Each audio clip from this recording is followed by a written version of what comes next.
Hello viewers, welcome to my YouTube channel HS English education. আজকে আমরা গুরুত্বপূর্ণ কিছু প্রিপারেশন নিয়ে আলোচনা করব, যেগুলো পে সংক্রান্ত, অর্থাৎ পেমেন্ট আমরা কি মুডে করব, তার উপর আমরা প্রিপারেশনটা ইউজ করব। ভিন্ন ভিন্ন প্রিপারেশন কিন্তু ইউজ হয়ে থাকে। তো প্রথমত ক্যাশ সম্বন্ধে আলোচনা করা যাক। যদি আমি বলতে চাই যে আমি ক্যাশে পেমেন্টটা করব, তখন আমি প্রিপারেশনটা ব্যবহার করব এরকমভাবে, I will pay in cash, I will pay in cash.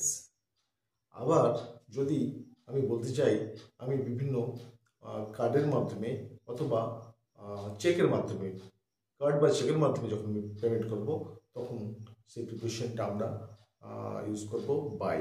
ঠিক আছে, তাহলে আমরা বলতে পারি I will pay by cheque, তাই না? অথবা I will pay by card. তাহলে কার্ড অথবা চেকে আমরা বাই প্রিপারেশন ইউজ করছি।